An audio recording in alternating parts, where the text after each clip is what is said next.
Cost of the Queen carrying out her official duties last year rose by nearly 5.5% to £40 million, according to her accounts, which have been published today.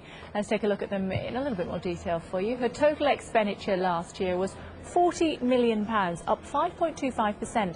That's more than the rate of inflation, and it works out at roughly 66 pence per person, less than 2 pints of milk or an iPod download.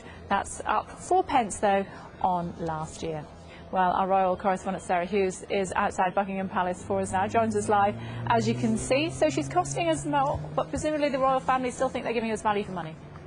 Well, that's the message from today. The cost, one of the big increases in cost was the cost of travel, Kay. The Foreign Office asks members of the royal family to go on overseas engagements to improve Britain's relations with other nations. And there were some pretty big trips in the last financial year. The most expensive was made by the Queen and the Duke of Edinburgh to the United States in May of last year. That cost £414,000 as the Queen visited the Jamestown settlement to celebrate its 400th anniversary. She went to the Kentucky Derby. A helicopter trip to that cost £22,000. And she met President Bush at the White House. Prince Charles and the Duchess of Cornwall went to the Caribbean. That trip cost £210,000, chartering a royal yacht, but Buckingham Palace said that was the most cost-efficient way. And always controversial, the use of the royal train. It made 19 journeys last year, totalling a cost of £900,000, so that means it cost £47,000 every time that it came out of its sidings. Now, just for clarification for our viewers, there is a civil list that is paid in addition to this, is that right?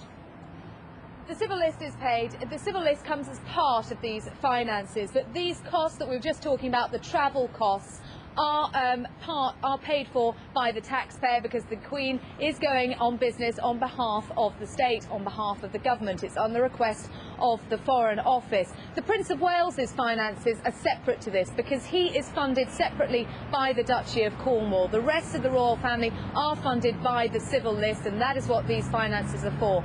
This does include the Prince of Wales's travel on behalf of the country, but not the cost of running his households, for example. Given that we're all facing the credit crunch, have the Palace given us any idea what the Queen might be doing?